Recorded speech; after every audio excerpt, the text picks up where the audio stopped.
안녕하세요. 이철규 목사입니다. 예, 오늘은 마가복음 11장을 보도록 하겠습니다. 자, 마가복음 11장은 이제 완전히 예수님이 예루살렘에 입성하셨습니다.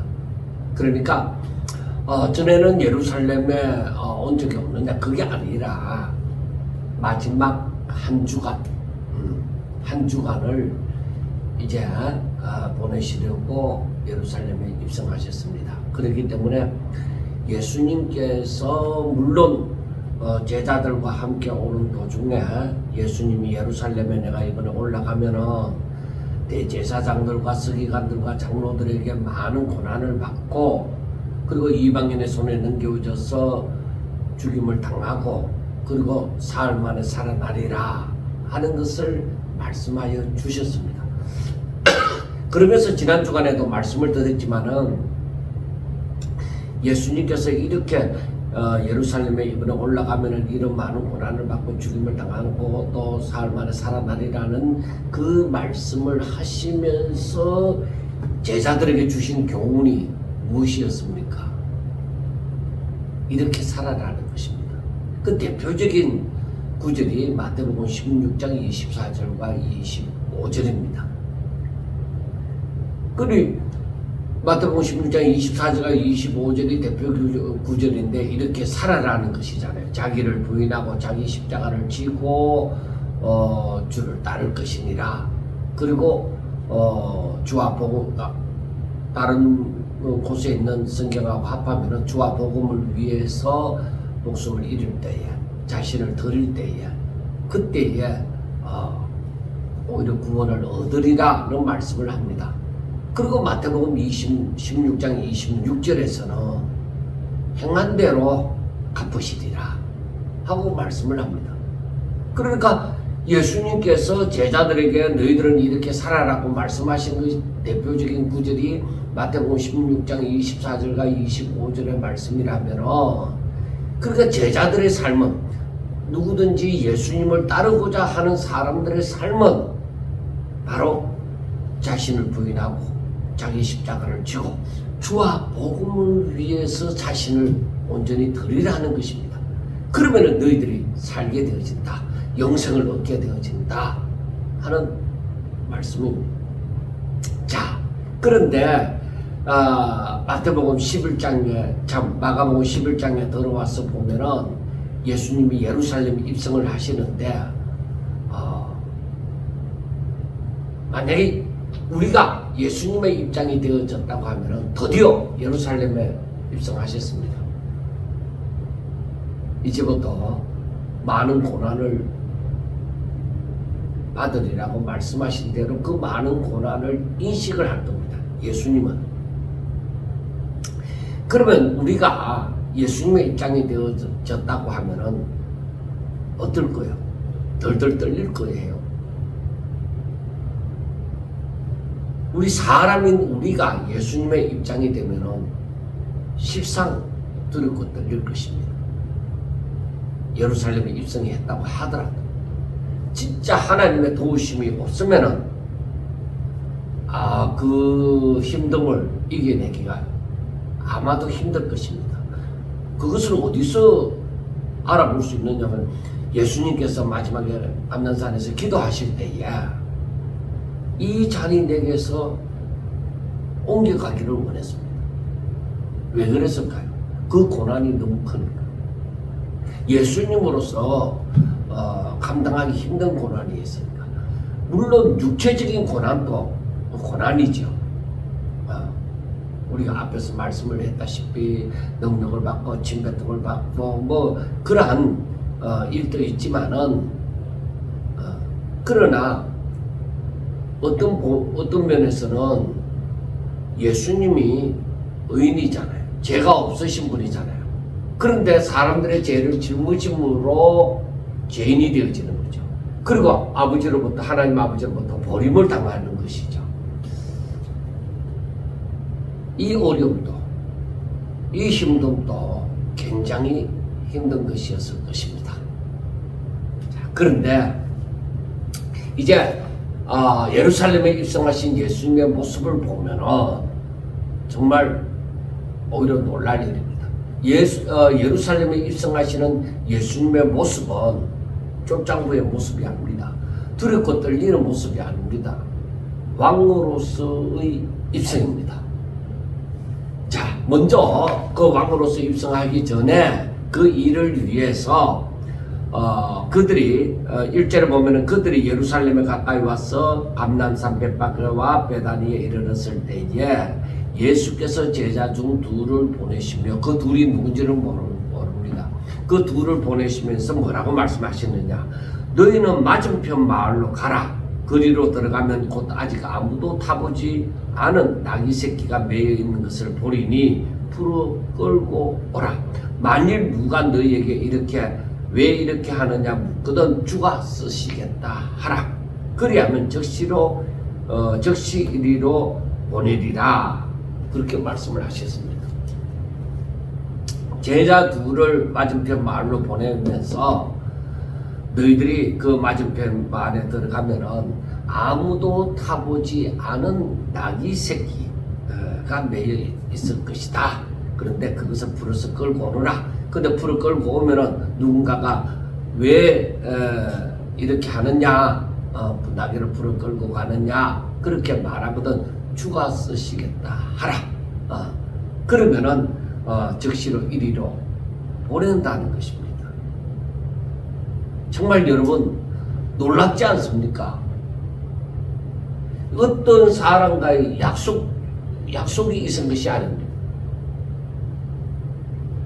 마지막 만찬을 행할 때도 이제 앞으로 나오겠지만은 하나님이 하시는 일에 있어서는 분명히 하나님께서는 다 예비해 놓으셨습니다. 그러니까 예수님의 예루살렘 입성을 위하여서 이 나귀 새끼는, 아무도 타보지 않은 이 나귀 새끼는 이미 예비되어 있었다는 것입니다.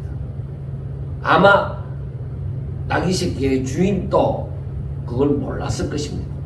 주변 사람들도 그걸 몰랐을 것입니다. 이건 하나님만이 아시는 것입니다. 그래서 우리가 그것을 하나님의 전지하심, 모든 것을 다 하심이라고 얘기할 수 있는 것이죠. 그리고 신학적으로 보면은 예수님의 특성이 뭐예요? 어제나 오늘이나 내일이나 영원 동일하신 분이시다 말이에요. 그리고 시공간의 제약을 받지 않습니다. 우리에게는 내일이라는 것이 미래지만 바로 하나님에게 있어서 우리에게 내일이 미래냐? 아니요, 현재와 같다 이 말입니다. 그렇기 때문에 사람은 우리가 내일을 미래라고 하는 우리는 모르지만은 내일을 현재와 같은 하나님은 아주 당연한 거죠. 그대로 아시죠.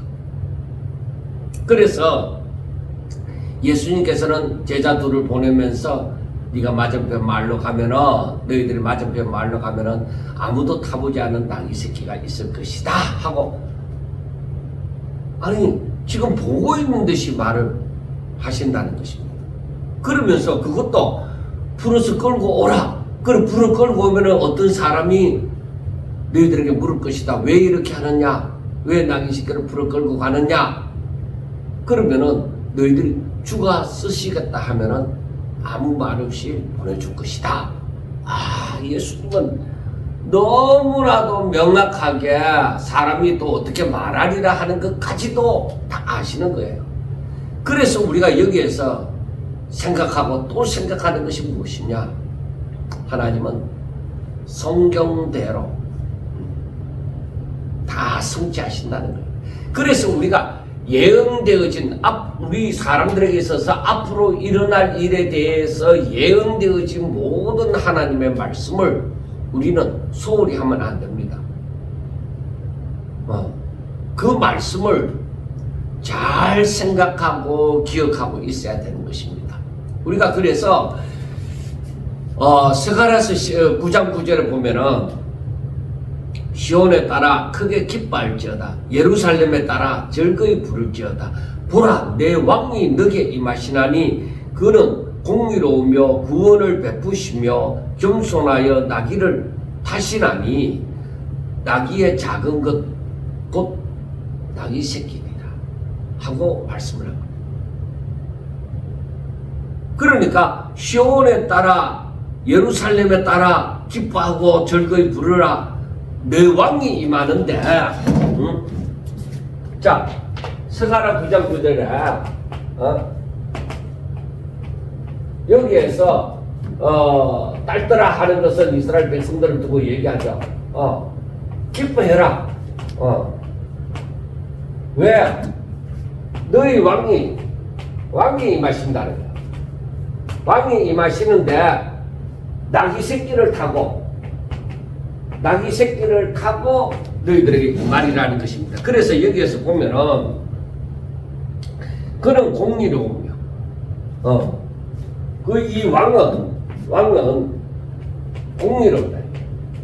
공의로우며 구원을 베푸시며 겸손하다. 자, 공의를 베푸시고 구원을 베푸시고 겸손하다. 왕은 공의로우신 왕, 구원하신 왕, 겸손의 왕이네. 그런데 이분이 겸손하여서 나귀를 탔네. 그것도 아무도 타보지 않은 나귀 새끼를 탄다는 것을 분명히 이것을 스가랴서 9장 9절에 말씀을 하셨는데 예수님께서 제자를 보내면서 나귀 새끼 아무도 타보지 않은 나귀 새끼. 그러니까 이것은 흠이 없는 것을 원합니다. 우리가 성경을 보면서 민수기, 신명기 이런 데서 보면은 바로 하나님께서 원하시는 것은 뭐예요? 흠이 없는 것이어야 된다. 그래 이 의미가 흠이 없다고 하는 것은 이건 뭐예요? 하나님께서 원하시는 거예요. 하나님께서 받으시는 거예요. 그러니까 하나님께서 흠이 있는 것, 즉 죄를 받지 않으신다. 그 천국은 뭐예요? 죄를 가지고 들어갈 수가 없는 거예요. 하나님이 받으시는 것은 흠이 없는 거예요. 그래서 우리가 흠이 있는 사람은 뭐예요? 이 사람은 죄인이다. 그래 죄인은 하나님께로 나아갈 수, 거룩 속에 들어갈 수가 없다. 하나님의 거룩 속에 들어갈 수가 없다. 그러니까 이 죄인은 어떻게 되어야 되겠습니까? 죄사함을 받아야 되는 거예요. 죄사함을 받아야 되는 거예요. 그래서 구원의 왕이시죠. 그 왕이 오면은 해결되어지는 거예요.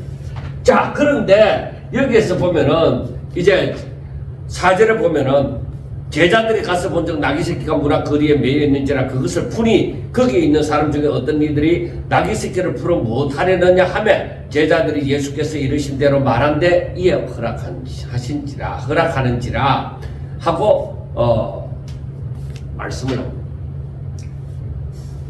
자, 여기에서 보면은 주가 쓰시겠다고 하니까 사람이 이에 허락을 한 거예요. 그러면은 주님과의 약속이 있었느냐? 그렇다고 볼 수가 없죠. 그런데 이 주가 쓰시겠다고 하는 이 말에 순종이 되어지는 사람, 하나님의 말씀에 순종이 되어지는 사람은 하나님의 은혜, 즉 하나님의 소리에 순종하는 사람이죠. 마음을 강팍하게 하지 않고 받아들이는 사람이죠. 그 사람은 복되다. 하나님의 말씀을 듣고 자기가 너무나도 열악한 상황에서라도 하나님의 말씀을 듣고 순종하는 사람은 뭐예요? 하나님의 은혜가 임한 사람이죠. 그 아무나 되는 게 아니에요. 그래서 만약에 나귀 새끼의 주인이 있다고 할 경우에 주가 쓰시겠다 이렇게 말씀을 할 때에 순종을 했다 이 말이에요. 그럼 그 사람은 얼마나 이 주의 일에 동참을 한 자이잖아요. 그래서 이 사람에게 하나님의 은혜가 임하였다고 우리가 얼마든지 얘기를 할 수가 있습니다. 자, 그러면은 우리가 생각할 때 나귀의 주인은 이 나귀 새끼를 주님이 쓰시도록 하기 위해서 지금까지 길렀느냐 예배했느냐 그건 아니죠. 나귀의 주인은 아무것도 알지 못해요. 그런데 주가 쓰시겠다고 하는 날이 온 거예요. 그러니까 자신에게 주어진 게 소유잖아요.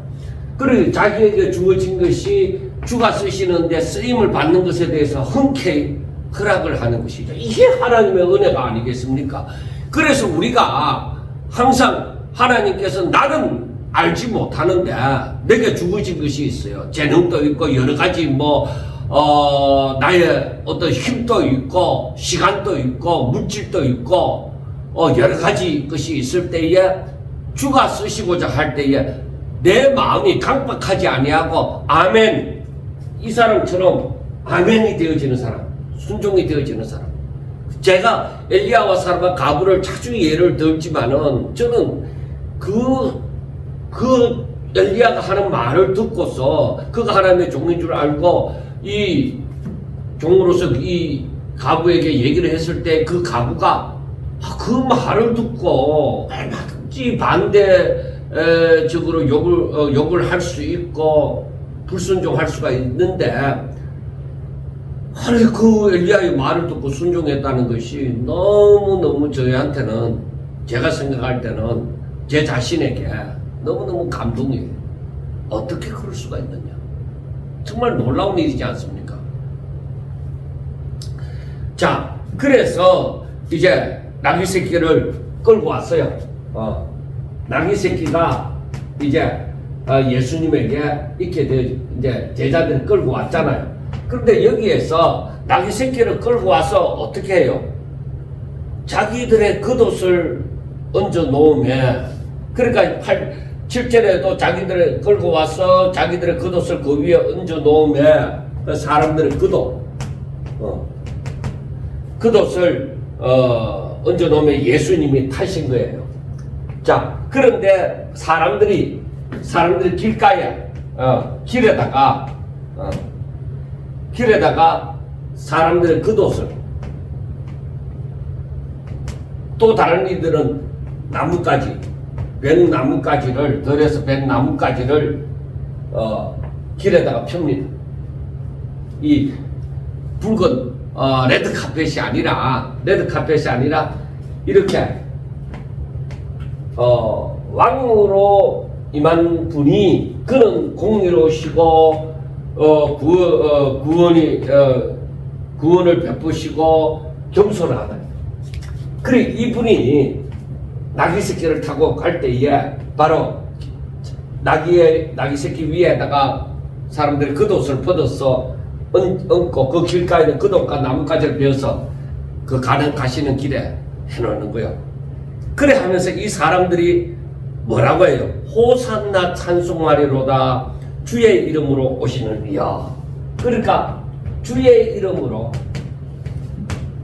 오시는 이래.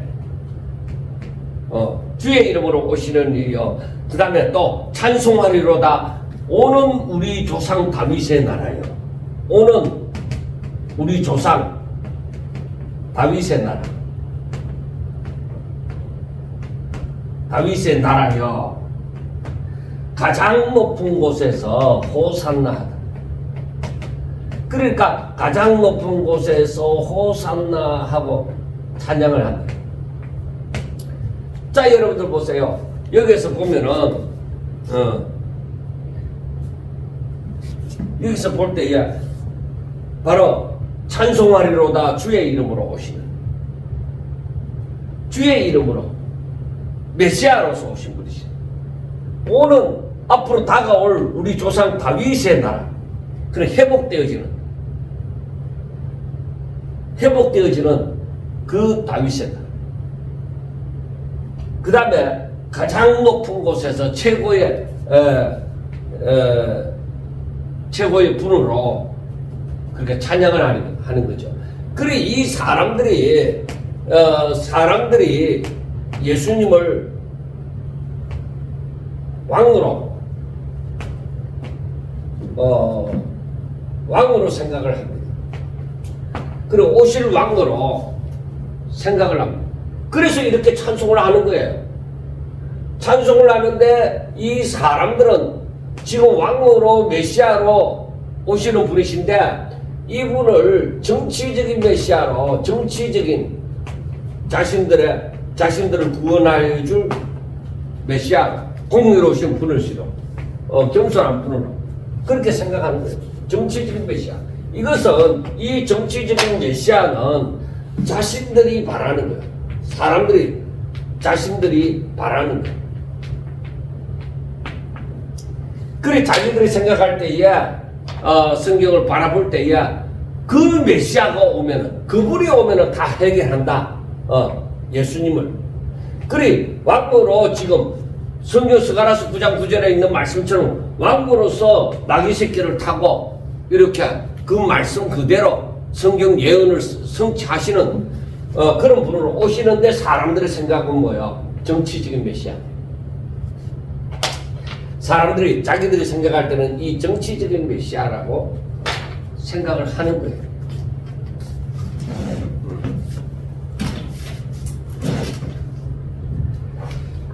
자,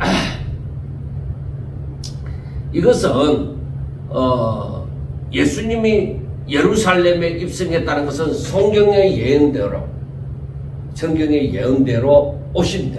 오셨는데 그런데 성경의 예언이라 할지라도 그러니까 이것이 성경 예언대로 스가랴서 9장 9절처럼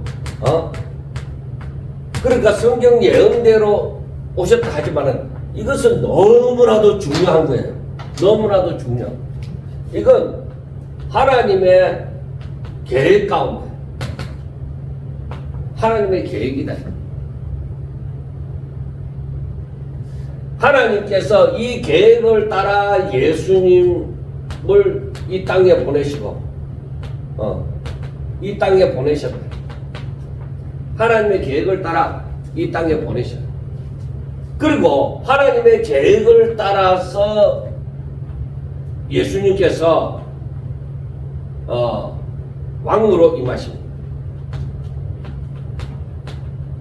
그러니까 성경의 예언을 따라서 예수님께서 이제 왕으로 임하시는 거예요. 그래 하나님의 계획이 성취되어지는 거죠.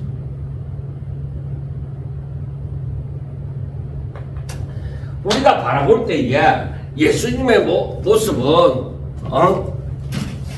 정말 값비싼 아주 훌륭한 말을 타고 오신 그런 왕이 아니라 임하는 왕이 아니고 전쟁에서 승리한 그런 왕이 아니라 아주 겸손하여서 나귀 새끼를 타고 오는 그런 왕입니다. 그래 나귀 새끼를 탔다고 하는 것에서 사람들은 여러 가지 해석을 하지만은 다른 것보다가 원래 성경 스가랴서 9장 9절에 있는 말씀처럼 그런 공의로우시기 때문에 공의로우시고 구원을 베푸시고 겸손하여서 나귀 새끼를 탄 거예요. 그 성경의 예언대로 그렇게 한 거예요. 사람들이 바라볼 때 지금 정치적인 메시아로 아주 크게 참 임해야 되는데 지금 사람들이 지금 자기의 겉옷을 나귀 새끼 위에 얹고 그리고 그 길에다가도 자기들 옷을 벗어서 깔고 나뭇가지를 배가 깔고 이렇게 하면서 호산나 다윗의 그 주의 이름으로 오시는 이여 오늘 우리 조상 다윗의 나라에 하고 막 찬송을 하지만은 저는 생각할 때에 사람들이 이 순간에 자기들은 정치적인 메시아를 생각하면서 이 예수님을 맞이하고 예수님에 가는 길에 이렇게 함께 하게 되어졌지만 찬송을 하게 되어졌지만은 좀 더 멋있게 자기들은 막 예수님이 군사들을 이끌고 확 하고 이렇게 임했더라면 더 많은 사람이 따랐지 않겠나 생각합니다. 그런데 그 순간에 그렇게 사람들이 외치는 것은 이것도 하나님의 은혜다. 이것도 하나님의 은혜. 대단한 것을 바라고 정말 눈에 보이는 것에 연연하는 사람은 여기에 아마 동참하지도 않았을 거예요. 오직 하나님의 은혜를 입은 자들이 여기에 동참했으리라고 생각이 되어집니다. 자, 이렇게 예수님의 입성을 바라보면서 생각할 때에 어떤 그 군사를 이끌고 어떤 나라를 정복하고 이제 왕으로서 말을 타고 군사를 이끌고 들어오는 그 왕으로서의 그러한 입성이 아닙니다. 바로 이 예루살렘에 입성하시는 것은 하나님의 그 계획을 성취하시기 위하여, 즉 인류의 구속을 위해서 십자가에 피 흘려 죽기 위하여서 고난받는 종으로 지금 입성하는 거예요. 왕이지만 왕이기 때문에 제2의 아담이 되어지는 거예요. 인류의 대표가 되어지는 거예요. 왕은 백성을 대표하잖아요.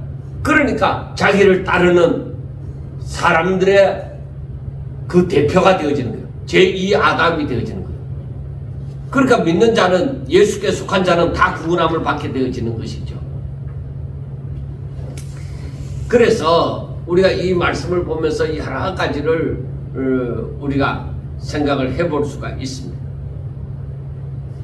많은 사람들이 이 예수님이 이제 성경 예언대로 이제 나귀 새끼를 타고 들어오는 것을 바라보고, 야, 왕이시다. 자기들이 성경 말씀을 기억하고, 야, 스가랴가 선지자가 말한 그러한 왕이다. 그 말씀을 생각하고 했을까요? 저는 그렇게 생각하지 않습니다. 이 사람들은 그 말씀을 생각하지 않고 하지만은 하나님의 은혜에 힘입어서 하나님이 역사하심으로 사람들이 이렇게 찬양을 하고 예수님을 맞이했다고 생각이 되어집니다. 그리고 이들은 정치적인 메시아, 즉 오늘 우리 조상 다윗의 나라여 주의 이름으로 오시는 이여 했을 때에는 이제 이 메시아가 오면은 완전히 로마를 정복하고 자기들을 구원하여 줄 것이다. 그렇게 생각을 한 것입니다.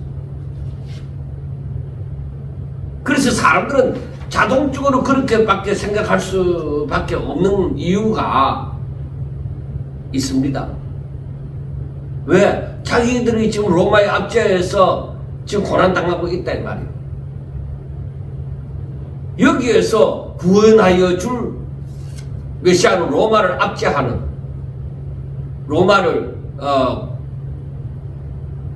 로마를 결박시키는, 로마를 정복할 수 있는 그런 왕을 기대하는 것이죠. 그런데 사람들이 아무리 봐도 예수님이 나귀 새끼를 타고 입성하는 것이 사람들이 볼 때는 초라하잖아요. 예수님이 나귀 새끼를 타고 막 사람들이 메시아라고 생각하고 또 왕이라고 생각하고 막 찬송을 하고 할 때에 정말 하나님의 은혜를 받지 못한 사람들은 어떻게 생각할까요? 참 웃기는 퍼포먼스를 하고 있다. 사람들이 어째 저런 사람을 따라다닐 수가 있나? 아마 그렇게 생각했을 거예요. 그러니까 대수롭지 않는 사람들의 퍼포먼스라고 생각을 한 거죠. 그러니까 거기에 별로 신경을 쓰지 않았을 수도 있습니다. 단지 거슬리는 것이죠. 자, 일단 어떻게 되어졌든지 예수님은 예루살렘으로 왕의 모습을 취하여서 들어갔습니다. 사람들이 어떻게 생각하든지 그건 상관이 없습니다. 왜? 사람들은 하나님의 뜻을 다 깨닫지 못함으로 오히려 예수님을 업신여기고 신경도 쓰지 않았을 수 있습니다. 그러나 사람들은 그러하더라도 하나님의 뜻은 성경의 예언을 따라서 하나하나 이루어져 가고 있었습니다.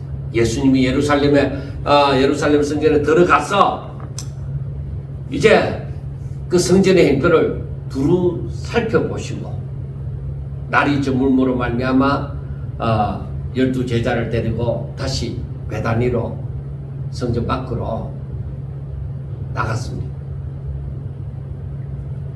이게 바로 일요일 날 첫째 날이 되어지죠. 마지막 남은 7일 중에 첫째 날이 되어지는 것입니다. 자, 베다니에 들어가셨다가 그 다음에 그 이튿날에 이제 베다니에서 다시 나와서 이제 성전에 들어가게 되어지죠. 그런데 예수님이 이제 베다니에서 나와서 성전으로 들어가고 제자들과 함께 들어가고자 할 때 그때에 시장길을 느꼈습니다. 그런데 참 우연인지 필연인지 모르겠지만은 무화과나무를 발견했는데 그 무화과나무는 멀리서 바라볼 때에 그래 멀리서 잎사귀 있는 한 무화과나무를 보시고 한 것은 멀리서 바라볼 때 그 잎사귀에 가리워서 열매가 있는지 없는지 잘 안 보일 때란 말입니다. 그러니까 멀리서 잎사귀가 무성한 그러한 무화과나무를 발견을 했습니다. 그래서 그 무화과나무에 무엇을 얻을 수 있을까? 무화과가 열매가 많이 달리잖아요. 그러니까 무엇을 얻을 수 있을까 하고 무화과나무 가까이에 갔습니다. 그런데 가서 보니까 잎사귀만 무성했지 따먹을 만한 열매가 없는 거예요.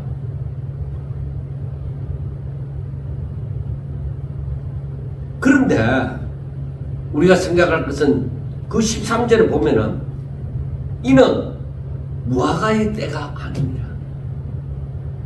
무화과가 잎사귀가 무성했지만은 무화과 철이 아니니까 아직까지 열매를 온전히 이루지 못한 것이죠.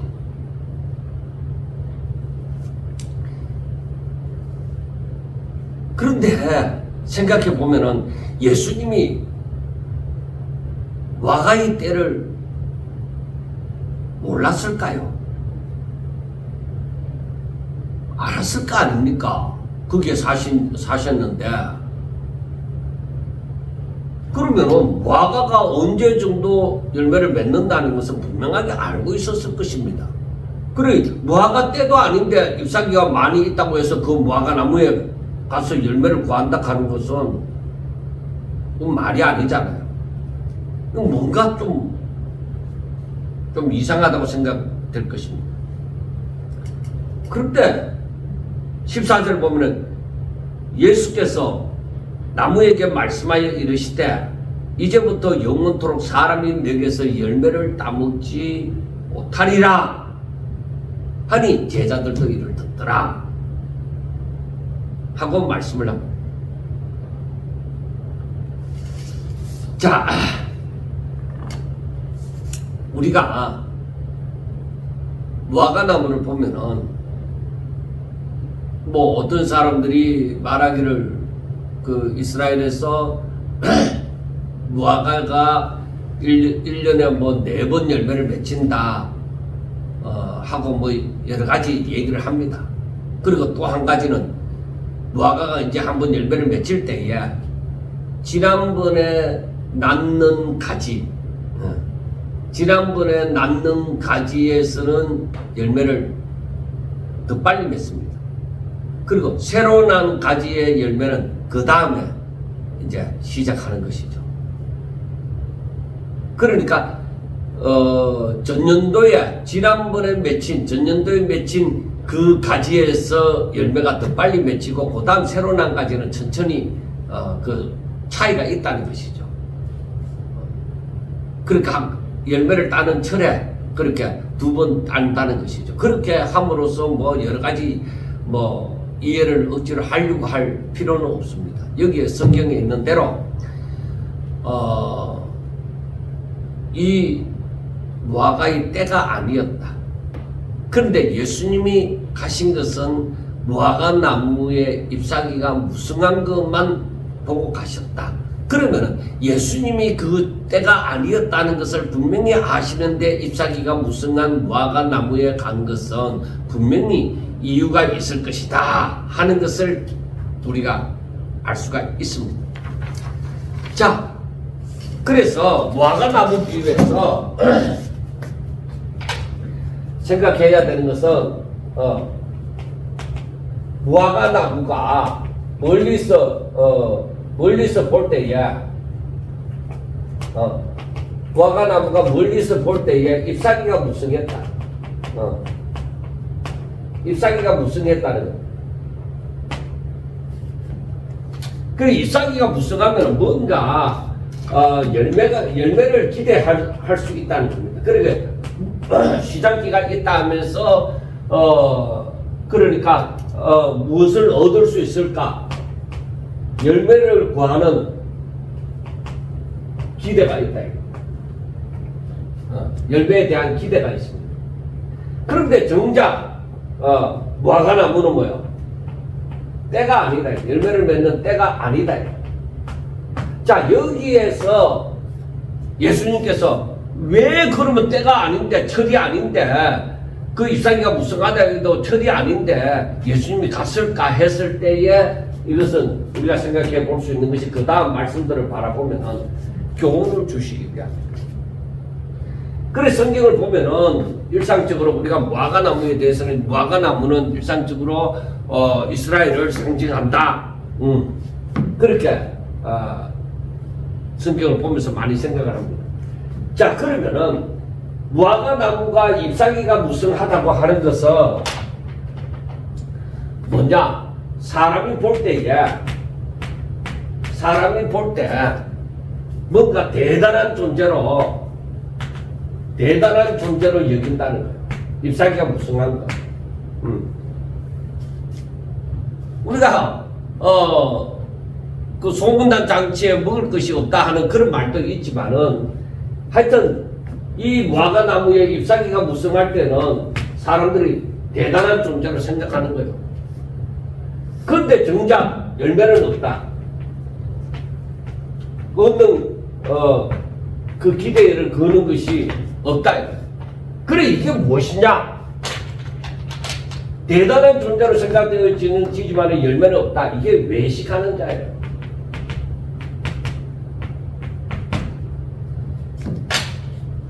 그런데 여기에서 뭐라고 하느냐?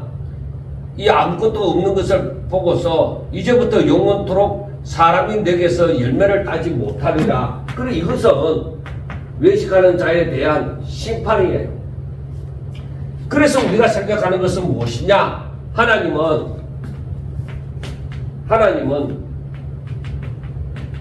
열매를 기대한다. 그런데 사람은 열매를 기대하는 하나님에 대해서 사람은 외식한다는 거예요. 그리고 외식하는 자는 화 있을진저 하고 말씀을 합니다. 하나님은 열매를 기대하는데 사람들은 하나님이 기뻐하시는 열매를 맺지 않고 외식한다는 거예요. 그러니까 그들을 향해서 뭐라고 하세요? 나중에 나오지만 화 있을진저. 너희들에게 화가 있다. 왜? 잎사귀만 무성하지. 이 열매는 없다. 저들이 신앙생활을 대단히 잘하는 것 같은데 대단히 잘하는 것 같은데 정녕 아무것도 없는 거예요. 그래서 이 부분에 대해서는 하나님 예수님이 교훈하시기 위하여서 지금 의도적으로 잎사귀가 무성한 나무에게로 가까이 가서 하나님은 열매를 기대하는데 사람들은 잎사귀만 무성하다. 정작 열매는 없다. 그래서 이들에게는 뭐요? 화가 외식하는 자에 있어서는 화가 있을 것이다 하는 것을 말씀을 합니다. 즉 심판을 예고를 해주는 것입니다. 자, 그리고 이제 이 부분에 대해서는 또 다음에 또 뒤편에 나오는 말씀하고 연결시켜서 보도록 하겠습니다. 왜냐하면은 예수님께서 이 외식하는 자에게 화가 있을 것이다 하고 저주를 했잖아요. 뭐라고 했어요? 이제부터 영원토록 사람이 내게서 열매를 따먹지 못하리라 했잖아요. 그런데 그 다음날 들어갈 때 보니까 랍비여 보소서 저주하신 무화과 나무가 말랐나이다 죽었다 이거요. 그 죽었으니까 이제부터 사람이 내게서 열매를 따먹지 못한다 이거죠. 그래 화가 있는 것이 뭐야? 심판을 두고 얘기해. 이 외식하는 자에게 있어서는 어떠한 긍휼도 없습니다. 사람을 속일 뿐만 아니라 하나님을 속이는 거예요. 그래서 우리들에게 있어서 하나님은 중심을 보시는데 사람은 외모를 보는 거야. 그러니까 이 외식하는 자를 따라가고 뭘 또 기대하고 살아가는 거예요. 여러분 오늘날 우리들의 신앙생활도 마찬가지예요. 기대할 것에 기대해야 되지 눈에 보이는 어떤 것을 따라다니라고 맨날 쫓아다녀도 열매가 없어요. 여러분 배부르지 않습니다. 배부를 것 같죠? 배부르지 않습니다. 하나님을 믿는 사람들의 영혼의 양식은 무엇이냐? 눈에 보이는 게 아니에요. 하나님의 말씀이에요. 자, 그런데 이제 예수님이 이 무화과 나무를 저주하시고 이제 성전으로 들어가게 되어집니다. 자, 15절에 보세요. 그들이 예루살렘에 들어가니라. 예수께서 성전에 들어가사 성전 안에서 매매하는 자들을 내쫓으시며 돈 바꾸는 자들의 상과 비둘기 파는 자들의 의자를 둘러 엎으시며 아무나 물건을 가지고 성전 안으로 지나다님을 허락지 아니하시고 됐습니다. 자, 예수님이 성전에 들어가셨습니다. 이제 두 번째 날이죠. 성전에 들어가서 보니까 성전 안에서 매매하는 자들이 있습니다. 물건을 매매하는 자들을 내쫓으시고 돈 바꾸는 사람들이 있고 그 없는 사람들은 비둘기를 사서 제물로 드리죠. 그 비둘기 파는 자들, 그 성전 안에서 함부로 왔다 갔다 하는 그런 사람들, 지나다니는 사람들.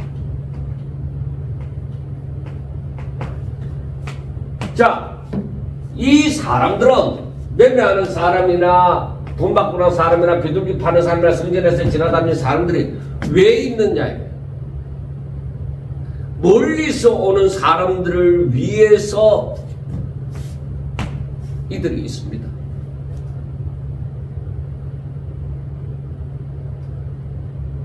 멀리서 오는 사람들은 저 100km나 떨어진 곳에서 뭐 양이나 염소를 끌고 그렇게 올 수 없잖아요.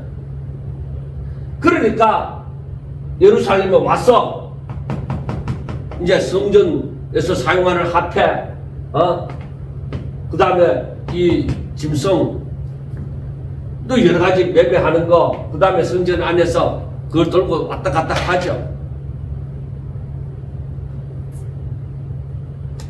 그런데 지금 이 모양이 어때 보입니까? 시장과 같이, 시장 같아요.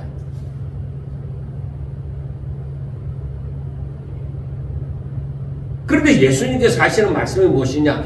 이에 가르쳐 이르시되 내 집은 만민이 기도하는 집이다.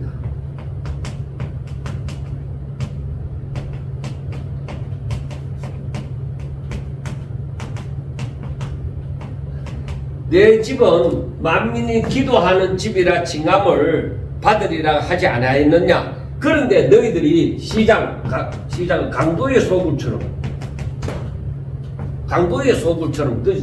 그렇게 비유를 했죠. 그렇게 만드는 거예요. 내 집은 만민이 기도하는 집인데 너희들이 강도의 소굴처럼 만드는 거예요. 이게 무슨 하나님 앞에 예배를 드리는 장소냐? 도떼기 시장도 사람들이 흔히 그러잖아요. 막 복잡하고 시끌시끌하고 하면은 도떼기 시장이라 하잖아요. 그래 그것처럼 얘기를 하는 거예요. 여기가 무슨 예배하는 장소냐? 여러분 정말로 우리가 예수님의 입장이 되어지고 진짜 바른 신앙을 갖고 있다고 생각했을 때에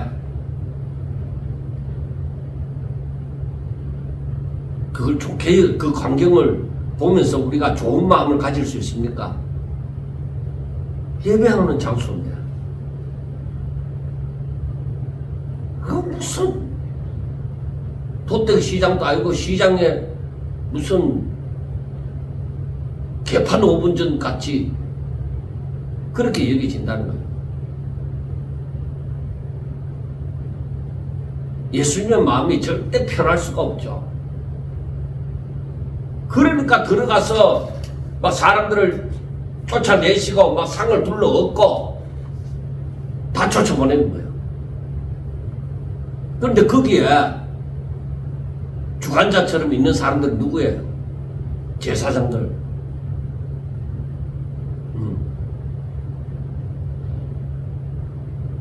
그리고 당시의 종교 지도자들, 백성들의 장로라든지 서기관들인지 이런 사람들이지 않겠습니까?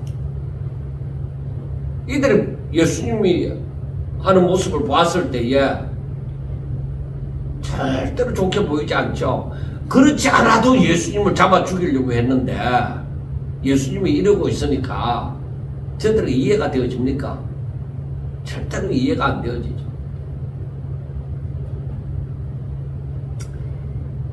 그래서 18절에 보면은 대제사장들과 서기관들이 듣고 예수를 어떻게 죽일까 하고 깨한다. 예수님은 성전의 본래의 의미를 찾아서 그 신성함을 찾고자 하는데 이 대제사장이나 서기관들이 이걸 주관하고 있어야 되는데 이들은 도떼기 시장으로 만들었잖아요. 완전히 그 성전의 그 신성함을 훼손시켰잖아요. 그런데 예수님이 그러한 모습을 보기 싫다고 완전히 사람들 그 매매하는 사람들, 장사꾼들 다 쫓아보내고 상을 둘러엎고 막 다 쫓아보낸 거죠. 내 집은 만민이 기도하는 집이라는 그 말씀을 따라 기도하는 집이어야 되는데 이건 뭐냐는 것이죠. 강도의 소굴이라는 것이죠. 그러니까 그걸 주관하고 있었던 대제사장이나 서기관들이 바라볼 때는 아이고 저놈 내가 어떻게 죽이냐 그렇게 생각하는 것이죠. 예수님의 하시는 말씀에 대해서는 관심이 없어요. 만민이 기도하는 집을 강도의 소굴로 만들었다 하는 그런 말에는 관심이 없어요. 자기들은 다 옳은 거예요. 자기들이 하고 있는 짓은. 그러니까 예수님의 말씀에는 관심이 없어요.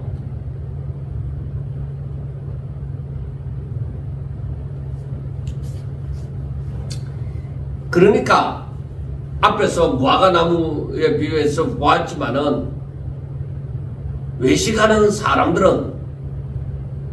사람들을 중심으로서 살아가요. 사람들에게 어떻게 하면 잘 보일까? 사람들의 마음을 어떻게 하면 얻을까?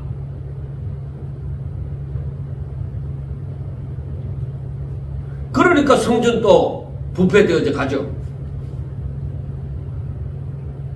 그리고 외식하는 자에 대해서 예수님이 뭐라고 했습니까?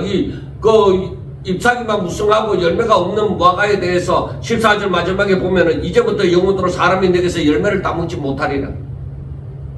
심판이 임하인다.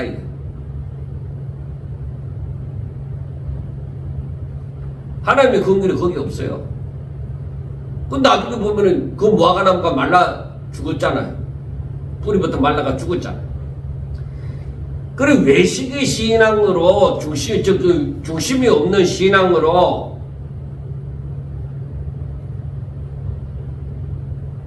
있으니까 성전이 부패가 되어지죠. 신성함을 잃어버렸죠.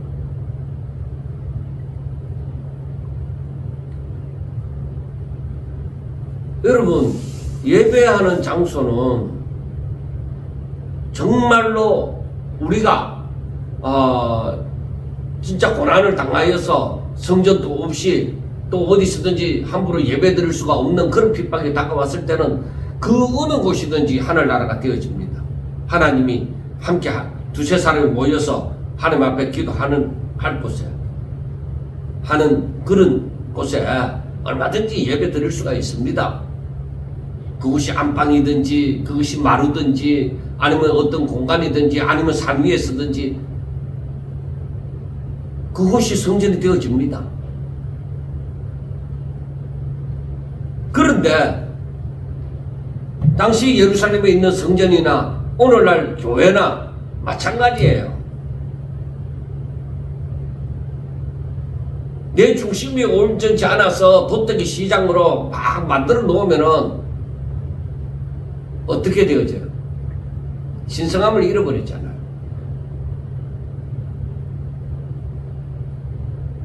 그래서 예배드리는 장소는 예배드리는 장소여야 된다 이 말이에요. 그러니까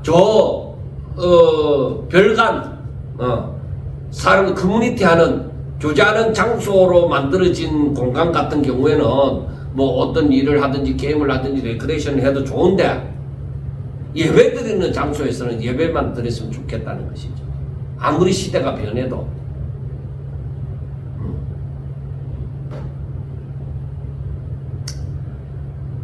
뭐 저 사람들이 어떻게 생각할지 모르지만은 저는 예배드리는 장소는 좀 청결이나 어떤 그 질서나 이런 모든 면에서 좀 신성함을 유지하기를 바라는 거예요. 그리고 구별함이 우리가 예배드리는 장소로 사용되어져야 된다, 사용한다 이런 뭔가 구별함이 있어야 되죠.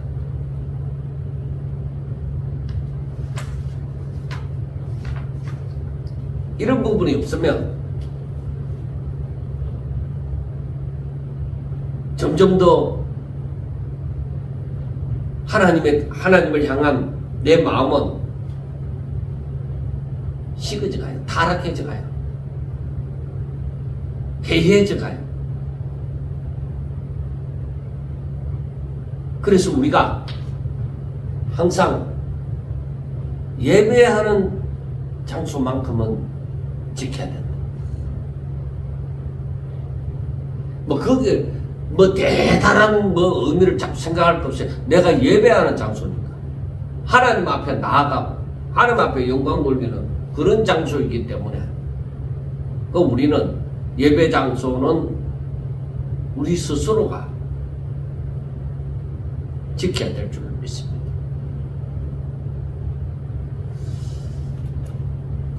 정말 우리가 마가복음 11장을 보면서 이제 19절까지의 말씀을 보고 이제 그 다음은 또 다음 주에 하도록 합니다만은, 예수님이 예루살렘에 지금 입성해서 지금 그 모든 거 다 알잖아요. 예루살렘에서 무슨 일이 일어날 거 예수님은 다 아시고 계시잖아요. 들어와서 이번에 십자가 못 박혀 죽으실 것도 아시잖아요. 그런데 예수님의 모습은 너무나도 당당한 모습입니다. 오히려 자신을 온전히 드러내는 시기입니다. 지금까지 병 고침을 받은 사람이나 제자들에게 아무에게도 말하지 말라 하고 말씀해 왔지만, 이제는 자신을 드러냅니다. 오히려 더 강하여지는 그런 모습을 볼 수가 있습니다. 사랑하는 여러분, 우리는 언제나 하나님을 믿는 사람으로 항상 하나님의 인도함을 받아서 때를 따라서 하나님께서 힘을 주실 때에 또 강하고 담대하게 일하고, 하나님께서 나로 하여금 낮아지게 할 때에 얼마든지 또 겸손해져서 오직 하나님의 뜻대로 살아갈 수 있는 저희들이 되셔야 됩니다. 그리고 정말 예수님의 마음이 어떠했는지를 이 마지막 주간에 어떠했는지를 우리가 꼭 한번 생각해 보시기 바랍니다. 예수님의 마음이 성전이 막 그 강도의 소굴처럼 그렇게 되어졌을 때 예수님의 마음이 어떠했겠습니까? 우리의 삶이 온통 더럽혀져 있을 때에 내 마음대로 살아가고 내 필요한 대로 살아갈 때에 우리 주님의 마음이 어떻겠습니까? 그걸 꼭 생각하시면서 정말 하나님께서 우리를 보실 때에 하나님께서 찾으시는 열매를 맺는 그런 자가 다 될 수 있기를 주의 이름으로 축원합니다. 감사합니다.